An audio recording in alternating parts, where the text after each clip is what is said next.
You could say I traded in chaos for candy when I met Ben. My days used to be filled with managing disasters and cleaning up corporate messes, but then love swept in, and before I knew it, I was knee-deep in sugar and spice, and everything nice at Sugar Haven, Ben's family candy store. It wasn't long before I took over the store's finances, and we started to see some real success. "Good morning, love." Ben greeted me one Monday as I stepped into the sweet aroma of our shop. His smile was infectious, and despite the tension that was brewing, it was a reminder of why I was here. "Morning," I replied, flipping through the mail, bills mostly, which I had learned to manage like a pro. "Sales are up this month. That new chocolate line is a hit," I said, trying to keep things positive. Ben just shrugged, a bit too casually. "Yeah, well, that's all you, isn't it? Mom still thinks I'm the candy king." He chuckled, but I could tell the words weighed on him more than he let on. Speaking of the devil, Linda waltzed in, all smiles and no sense of personal space. "Benjamin, my boy, you've outdone yourself. The store looks fabulous," she beamed, patting her son on the back. Her gaze then slid over to me, and her lips pursed just slightly. "Anna, still playing shopkeeper, I see." I let out a soft sigh. "Good morning, Linda, and yes, playing shopkeeper is keeping us in the black," I responded, keeping my tone even. It was too early for a spat, and the last thing I wanted was to give her the satisfaction of seeing me ruffled. She tisked, waving a hand in dismissal. "Numbers, numbers. You should leave that to the accountants and help my son with the real business." Her eyes glinted with that all-too-familiar mix of disdain and condescension. Before I could answer, Ben stepped in. "Mom, Anna's doing more than fine. We're doing great because she's got a head for business." He slipped an arm around my waist, a silent show of solidarity. Linda sniffed, clearly not convinced. "Well, as long as my boy is happy, I suppose that's what matters." And with that, she flounced off to the other side of the store, presumably to find some other way to remind us of her presence. Ben squeezed my side apologetically. "Don't let her get to you," he murmured. I shook my head, forcing a smile. "I'm not. Let's just focus on the shop, okay?" And focus we did. With each day, Sugar Haven became more than just a candy store. It was our little piece of paradise. At least that's what I thought until everything began to crumble. I started noticing the changes when the deliveries got more frequent, and they weren't full of sugar or spice, but things that had price tags that made my stomach drop. "Another package, Ben?" I asked one evening as I locked up the register. I held up a sleek gadget still in its shiny packaging. It looked expensive. "Oh, that's the new phone I ordered," Ben said with a grin as he cut open the box like a kid on Christmas. "Top of the line." I raised an eyebrow. "Don't we have other things to invest in? The mixer in the back has been making that funny noise." Ben dismissed me with a wave of his hand, his attention fixed on peeling the protective film off his new toy. "It's fine, Anna. We've got to treat ourselves too, you know?" A part of me wanted to argue, to remind him of the thin line we were walking financially, but I bit my tongue. It wasn't just the phone either.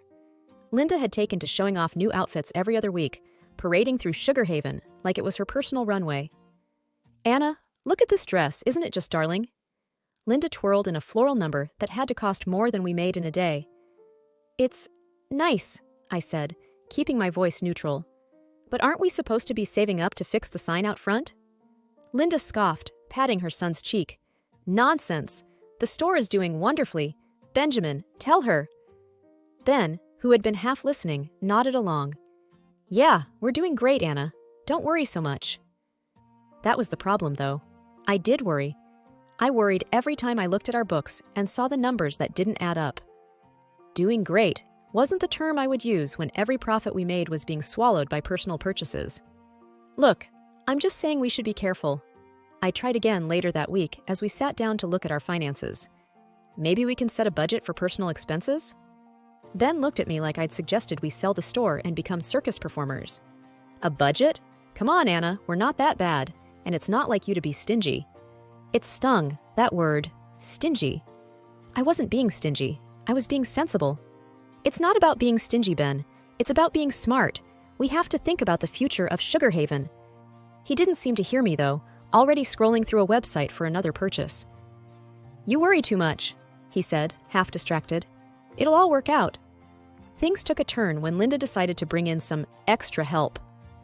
It was a Tuesday, I remember, because Tuesdays were inventory days, and I was elbow deep in organizing our latest shipment of candy jars when she walked in, arm in arm with a girl who couldn't have been older than 20. Anna, this is Tessa, Linda announced with a flourish. Tessa, dear, this is Anna, my son's assistant. I straightened up, wiping my hands on my apron.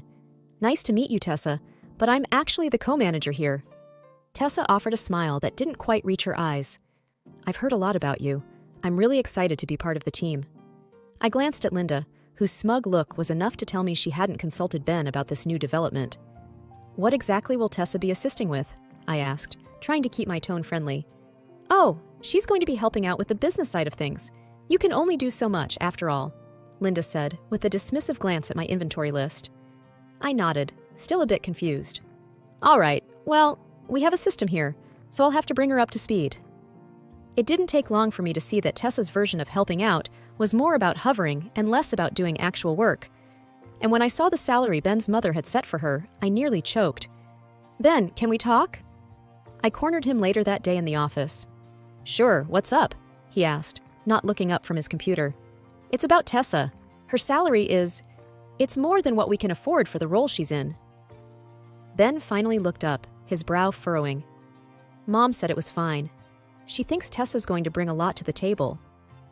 I sighed, feeling like I was talking to a wall. But we agreed to discuss new hires together, especially when it comes to how much we're paying them. He shrugged, that annoyingly dismissive gesture becoming more frequent. What's done is done. Mom has a good feeling about her. I had to bite back a retort. Good feelings didn't balance books. I left the office feeling like I was the only one seeing the red flags, while Ben and his mother were content to parade around with blindfolds. I've always been the kind to check twice, maybe 3 times, especially when it comes to numbers. So when I stumbled upon an envelope stuffed in the back of a filing cabinet while hunting for a misplaced invoice, my first thought was that it was just another forgotten bill. But as I flipped through the papers, my heart started to race, not from excitement, but from cold, hard dread.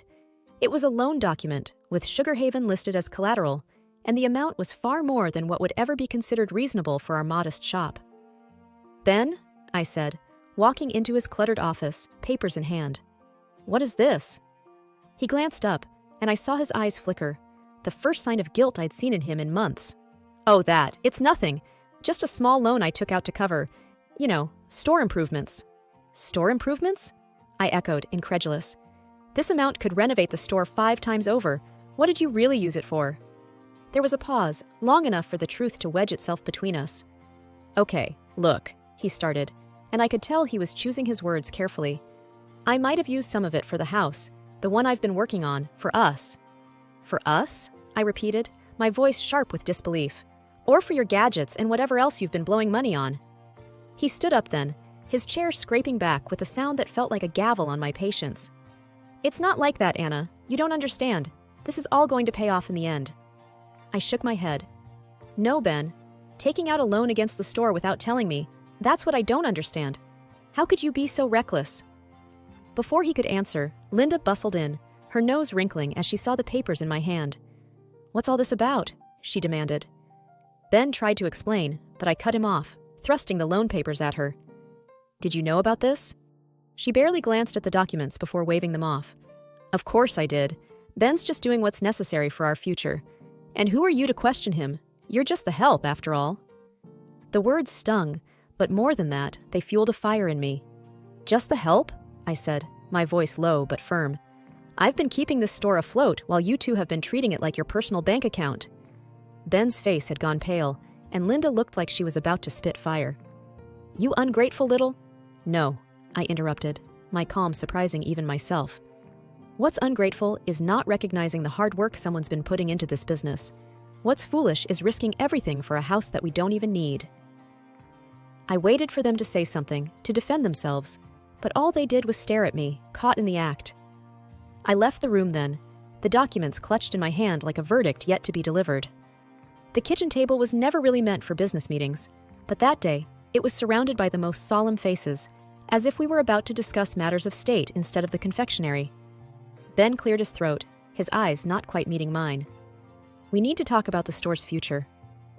I sat down, folding my hands on the table. We already did that when I found the loan documents. Linda huffed from across the table, her arms crossed. We need to be realistic, Anna. The store isn't pulling in enough to cover the debts. We have to find money somewhere. There it was, The we that really meant me. I kept my voice steady. What do you suggest? Her eyes gleamed with a kind of cold calculation. You have that inheritance from your parents. It could cover the debts and get the store back on its feet. I felt like I was listening to a stranger, not the woman whose son I had married. You want me to use my parents' money? The money they left for me, for my future? Ben finally spoke up. It's not like you're doing anything else with it. That money was meant for me, for my security, I said, the disbelief clear in my voice. And what about our security? Linda shot back. You're part of this family now, aren't you? I looked between them, my heart sinking. I am, but it seems you only remember that when you need something from me. Ben shifted uncomfortably. It's not like that, but we're drowning here, Anna. So, you expect me to just hand over my future? Just like that? I asked. Linda leaned forward. If you care about this family, yes. I thought of the long hours, the sleepless nights, the sacrifices I had made for the store. If I do this, if I invest my inheritance, I want a third of the store. I want to be an official co-owner. The room fell silent. Then Linda laughed, a harsh sound that bounced off the walls. You? A co-owner? Don't be ridiculous. You're not business material. I stood up, my chair scraping loudly against the floor. Then you find another way to cover your debts, because my inheritance is not your emergency fund. Ben's face was unreadable, but Linda's was red with anger. You'd let this family business go under? I've tried to save it, I said, my voice quiet but firm. But I won't set myself on fire to keep you warm. I wasn't one for late-night visits to the shop, but something in my gut told me to go to Sugar Haven that evening. The place was dark, which was expected, but the faint glow of a light from the back office wasn't. I pushed the door open, the familiar tinkle of the bell sounding almost ominous in the silence. The sweet scent of confectionery that usually comforted me now felt heavy, loaded with the scent of betrayal as I walked towards the back. The murmurs from the office grew clearer as I approached, and then I saw them through the partly opened door. Ben, with his arms around the new assistant, Tessa, who giggled at something he whispered in her ear. I pushed the door open fully, and they sprang apart, their expressions turning from shock to guilt within seconds. Anna, Ben stammered, straightening his shirt. What are you... It's not what it looks like. I crossed my arms, feeling a cold calm settle over me. Really? Because it looks like I just caught my husband with his arms around another woman. Tessa was smoothing her hair back, looking anywhere but at me. We were just going over inventory. At midnight? With the inventory in your arms? I said, my tone dry. Ben's eyes were pleading now. Anna, please, you're blowing this out of proportion. I laughed, short and humorless. Am I? Because from where I'm standing, it looks pretty clear to me. He took a step towards me, and I held up a hand. Save it, Ben. I don't know what's worse, the cheating or the pathetic lies. Tessa finally spoke up, her voice small. I'm sorry, Anna. I didn't mean for any of this to happen. I looked at her, really looked at her, young, naive, and caught in the web of a man who couldn't take responsibility for his actions. You should be, and you should also be looking for another job. Ben's protest was immediate. You can't fire her for this. I turned to him, my resolve steeling. I can and I will, and I'll be looking for a good lawyer in the morning. His face paled. Anna, please, let's talk about this. There's nothing to talk about, I said, cutting him off. You've made your choices. Now you get to live with them. I didn't wait for his response. I walked out of there with my head held high, the sound of Ben calling after me fading into the background. The morning after, I caught Ben was bright, a stark contrast to the mood in our home. I'd spent the night at my own place, the one I kept as a rental property. As I sat at the kitchen table, my phone buzzed with a message from Ben. I considered not even reading it, but curiosity got the better of me. It was a photo of a bank letter addressed to Ben, the words, "Final notice," and "immediate repayment required," standing out. Beneath it, he'd typed a message. We need to talk. This is serious. I typed back a simple, on my way, and got ready to face the music. When I arrived at the confectionery, Ben and Linda were already there, pacing like caged animals. Linda spotted me first, and her expression soured. Decided to show up, did you? She snapped as I walked in. I nodded, holding her gaze. You wanted to talk? Ben held out the letter to me. The bank's coming down hard. We could lose everything. I scanned the letter, the numbers not surprising me, but still making my stomach turn. So, what's your plan? Linda's plan was apparently to glare daggers at me. We wouldn't be in this mess if you just helped us when we asked. Ignoring her, I addressed Ben. What are you going to do? He ran a hand through his hair, looking defeated. I thought you could pay it off, with your inheritance. My laugh was bitter. And I told you, I'm not doing that without a stake in the business. Linda stepped forward. You're being unreasonable, Anna. This is a family business. I met her challenge with a calm I didn't feel. And where was this family when your son was spending money we don't have and hiring his friends for fun? Ben started to say something, but stopped, his eyes dropping to the floor.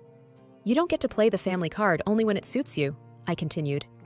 We'll figure something else out then, Ben muttered. You'll have to, I agreed. Then Linda did something unexpected.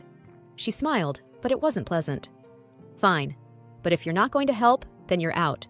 We'll manage without you. You're fired. I stared at her, letting the silence stretch out before I matched her smile with my own. Okay. Their surprise was almost comical. Just like that? Ben asked, his voice incredulous. Just like that, I confirmed. But I want you to know, I took photos of you and Tessa. I have records of all the money you've wasted. If you think you can fire me and sweep all this under the rug, you're wrong. Linda's smile vanished. You wouldn't dare. Oh, but I would. And when I leave, I'm taking all my hard work with me. You can explain to the bank why the business is about to tank without the person who was actually running it. Months had passed since I last set foot in Sugar Haven, and life had taken on a new kind of normal. The crisp sound of papers, the hum of focused conversations, and the sight of a crisis managed and resolved. These had replaced the scent of sugar and spice. I sat in my new office, a stark contrast to the confectionary's back room, when my phone rang. Glancing at the caller ID, I saw it was Claire, a former employee at the shop and the only one I still talked to. Hey Claire, what's up? I greeted, with a hint of caution. News about Sugar Haven always carried a tinge of the past. You haven't heard then? Claire's voice was a mix of pity and discomfort. The shop.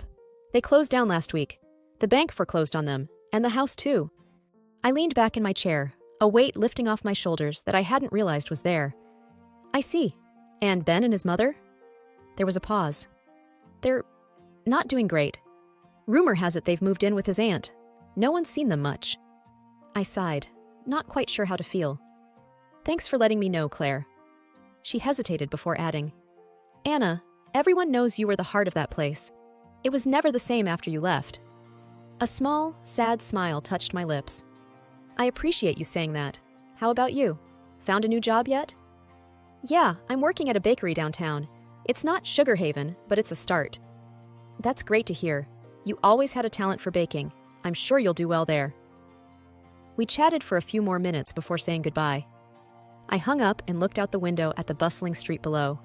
There was a knock at my door, and my assistant peeked in. Your 3 o'clock is here, Anna. Thanks, send them in, I responded, shaking off the remnants of nostalgia. The clients came in, a husband and wife team looking worried about their own business. I stood to greet them, ready to dive into another challenge. We've heard great things about you, Anna, the wife said as we sat down. They say you're the best crisis manager in town. I smiled, the title sitting comfortably with me. I'll do my best to live up to that reputation. Now, tell me about your business, and let's see how we can turn things around. As they spoke, I listened, already forming strategies in my mind. This was my world now, where every problem had a solution and every crisis was an opportunity. Sugar Haven and its bitter memories were behind me, and ahead was a path that I had forged for myself, a path of resilience, redemption, and rebirth. The meeting stretched on, the client's initial anxiety giving way to hopeful smiles as we discussed possibilities. They left with a renewed sense of purpose, and I turned back to my desk, my heart lighter than it had been in a long time. In the end, I realized that sometimes the sweetest outcomes come after the most bitter trials, and the future was mine to create, one careful step at a time.